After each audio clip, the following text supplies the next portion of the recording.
Prečo expedícia? Prečo expedícia a prečo expedícia v Rumunsku bola poňatá aj symbolicky už názvom Dracula? Je to preto, že sú to hory a pohoria nedobytné, ťažko dostupné, kde vieme, legendárny grof Dracula žil.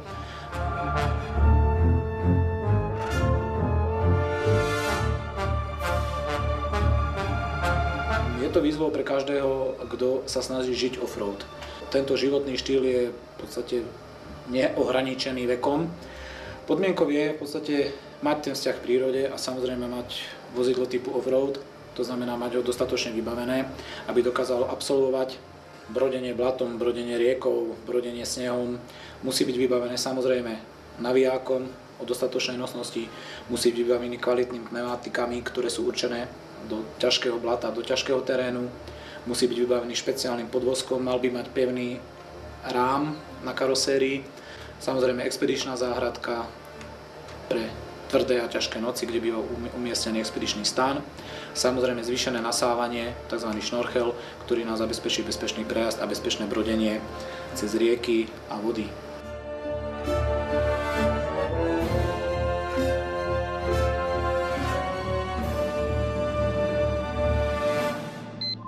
Naša expedícia začala takým malebným nocľahom v kraji, ktorý je známy dobrým vínom. Bolo to v Maďarsku v dedinke Tokaj, kde sme mali taký prvý kemp, v ktorom sme v podstate mali možnosť otestovať prvú noc v tých stanoch, ktoré boli na strechách, ktoré bolo pre nás viacerých premiéra. A hneď druhý deň sme sa potýkali s takou kurióznou príhodou, že sme sa stali na rumunskej strane v mestečku Satu Mare nechceným účastníkom miestneho rally, kde sme sa v našich krásne červených pomalových autách zúčastnili tohto závodu, čo zistili miestni až v cieli, že nepatríme do pelotónu jazdcov. Pre nich to bol v podstate cieľ, pre nás to bol štart expedície, nakoľko to boli len trávnaté lúky. Ale po prvom výjazde sme zistili, že všetky tie lúky sú značne podmáčané po snehu, ktorý sa práve roztápal. Boli sme tam na konci mája, tam bol ešte sneh, ale už táto lúka v podstate preverila naše možnosti, naše schopnosti a po prvých pár minútach jazdy v teréne sme mali od blata nielen naše ľudské tela, ale samozrejme autá od strechy až po úplne podvozky.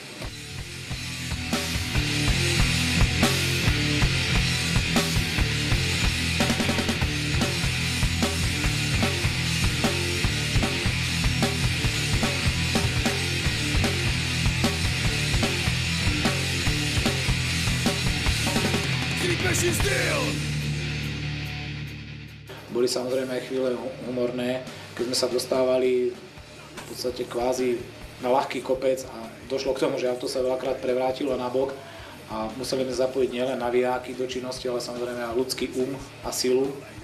A toto všetko nás pestrovalo, náš taký offroadiacký nápoj, ktorý sme si sami miešali.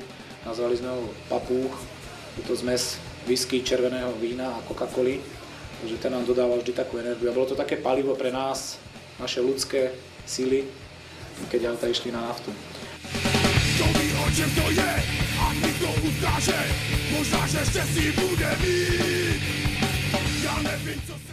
Po všetkých úvodných offroad vložkách samozrejme vzrastala rivalita a bola potreba si dokazovať svoje schopnosti, kto čo dokáže, ktorá posádka sa dostane vyššie, ktorá posádka neskôr vytiahne naviják, ktoré auto, či Nissan, či Mitsubishi, sa dostane ďalej a dostane sa tam skôr.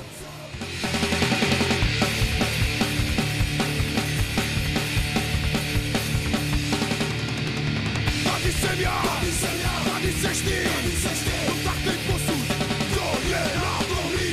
Jinde jsem já, jinde seš ty, no tak teď vidíš, kdo je na tohlí.